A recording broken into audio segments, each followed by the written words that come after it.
I didn't blink. Not when she spoke those cutting words. Not when their laughter echoed. I stared at the mashed potatoes on my plate, as if my heart hadn't just been carved open in front of those I once called kin. My wife, ex-wife now, sipped her wine, casual, like it was just another meal. Her father leaned back, his cruel grin a permanent mask. The others joined in, vultures circling. Pack instinct. The strong feast, the weak bleed. But I didn't bleed. Not there, not then. I inhaled, counted to 3, tasted the bitter iron on my tongue. I smiled. Then my daughter rose, 9 years old, small, fierce, unshaken. Her voice quivered, but her words cut clean. Actually, Dad's the only one who's real here. Silence. The room's air vanished, swallowed whole. Even the silverware seemed to dim. She sat, ate, as if she hadn't just set the table ablaze. For me, that was the spark. Everything began there. I married Clara because she was warmth. Or so I thought. She entered my life with gentle smiles and bright promises, convincing me calm was within reach. We bought a house with a garden gate. We named our daughter Lila. I believed it meant something. I worked long hours, provided. She strayed. The fractures were subtle at first. Late-night calls she dismissed, a faint perfume on her scarf. Lila asking questions I couldn't face. Then whispers grew louder. A bank charge for a restaurant I'd never been to. Her father, always distant, always judging, started visiting more, sowing doubts, smaking too long. I stayed for Lila, because she deserved a steady hand. I choked down my gut like medicine, bitter, essential. Until that dinner, that laughter. I didn't shout.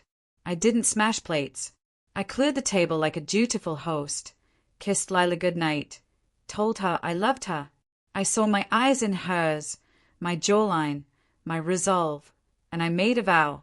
They'd regret breaking me, but not with chaos. No, chaos is too messy.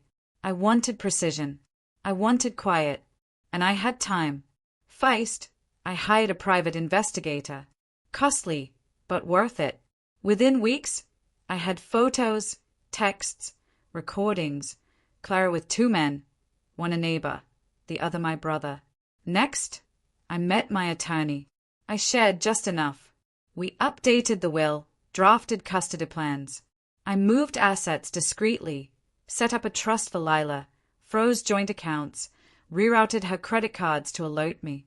She didn't notice. I played the part of a defeated man, quiet, broken. She grew callous.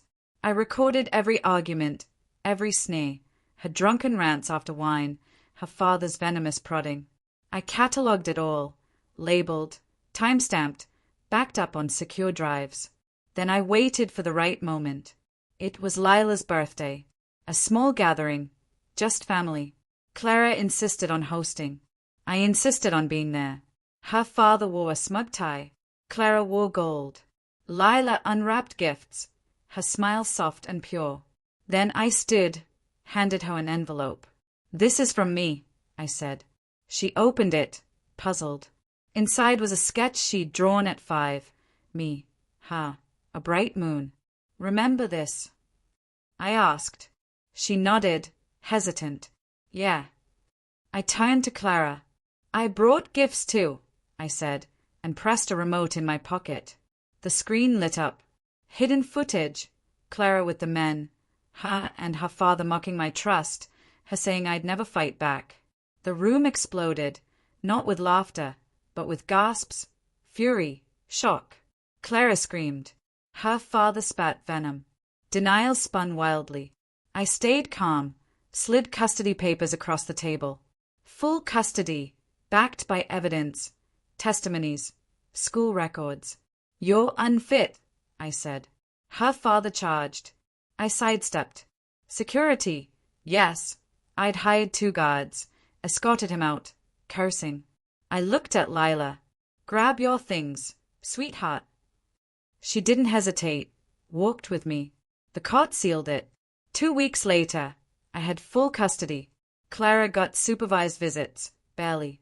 The judge called her actions utterly deplorable.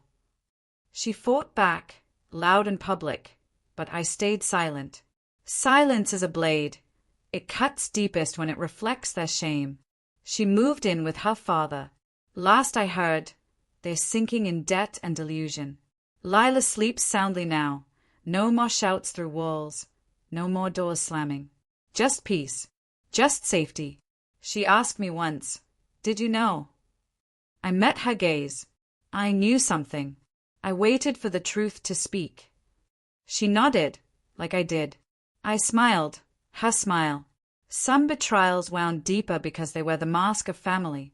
But even venom can be drained. And when it is, you don't raise the house. You build a new one, brick by silent, steadfast brick.